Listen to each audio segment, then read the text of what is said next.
ही माझी काशी पूर्वा कशी होईल एक सारखा विचार करतोय। ही माझी काशी पूर्ण पदावर येण्यासाठी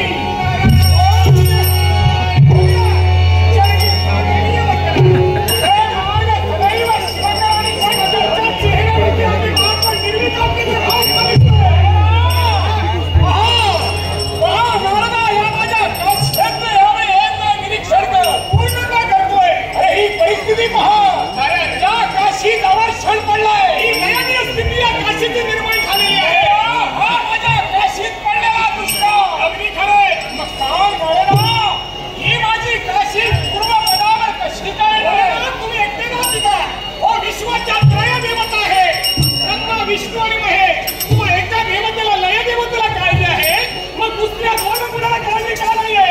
उत्पत्ती करते देवता आमच्या परमपिता ते नुसती उत्पत्तीच करतोय त्याचं काही समजायची का?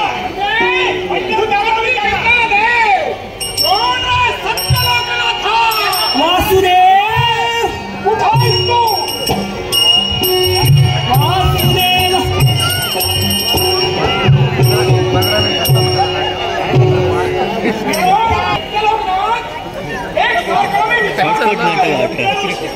विश्वाची उत्पत्ती करता तू या माझ्या काशीची ही अवस्था अशी कशी झाली?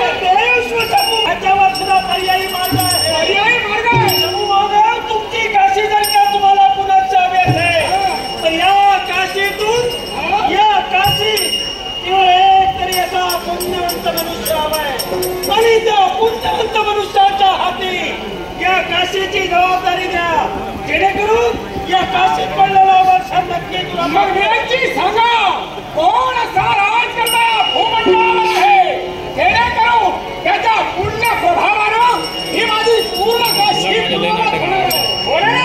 हा राजकर्ता म्हणजे कोणी सामान्य नसावा। काम क्रोध लोभ मोह मद आणि मत्सर या षडविकारांचा ज्यानं दमन केलं असा पुण्यवंत आणि पुण्यशोध राजकर्ता हवा आणि तो राजकर्ता म्हणजे आहे कोण आहे?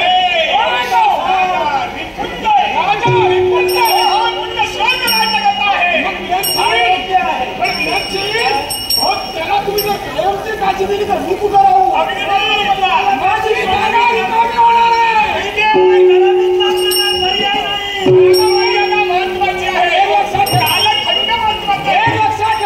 काहीतरी मर्यादा ठेवा आणि म्हणून काय ती मर्यादा आणि त्या मर्यादेनुसार त्या राजकर्त्याला तुम्ही वागवायला लागेल। आम्ही त्या राजकर्त्यापर्यंत जाऊन त्यांची सहमती घेऊन तुम्हाला आम्ही कमीत करून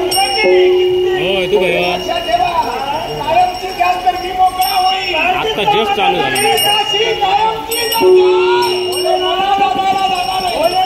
तुमची काळजी आम्हाला सुद्धा आहे कारण या तुमच्या काशीसाठी आम्ही नक्कीच प्रयत्न करू। काशी सोडणार म्हणतात जाणार कुठं? जागा शोधा आहे कुठं? एक पर्याय आहे एक पर्याय आहे पर्याय आहे अहो ज्याप्रमाणे चंद्र देवतेला तुम्ही तुमच्या अंगावर धारण केला त्याचप्रमाणे मंदार पर्वताची सुद्धा इच्छा होती एक ना एक दिवस या देव म्हणजे साक्षात शिवशंभू महादेव याला आपल्या अंगावरती धारण करायचंय। मग तेवढ्या काळामध्ये तुम्ही मंदार पर्वतावरती धारून राहा म्हणजे जोपर्यंत मी मंदार पर्वतावर जाऊन जाऊ हे तुम्ही दोघे जण पिता पुत्र ठरवून आला भीष्म कार्यासाठी धरून आलेला भीष्म कार्यासाठी करावं भीष्म कार्यासाठी मी तिथं राहू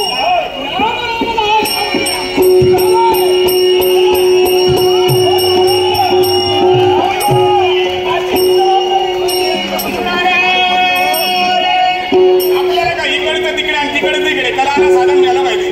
कलह लावला नाही तर आपल्या जीवाला थारात नाही पण देवदानव आणि मानवा कळ लावायला नारदच हवा।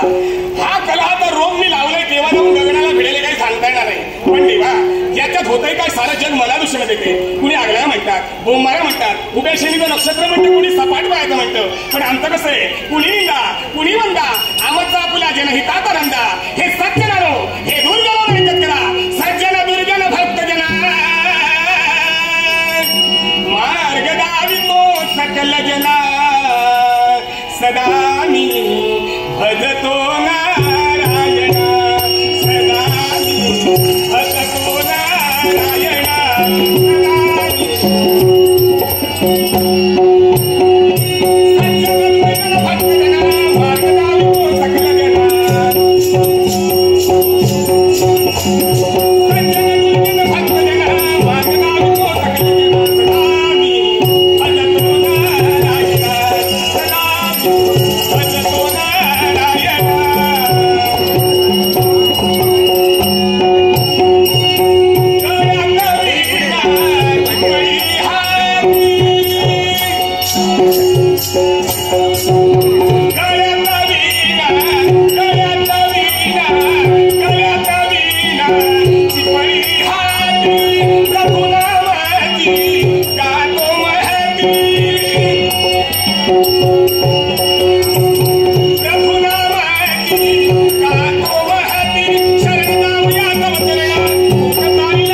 जरा साईडला जरा कुठं थांबा ना मागे थांबला होता तिकडं हां 2 मिनिटं शूट घेत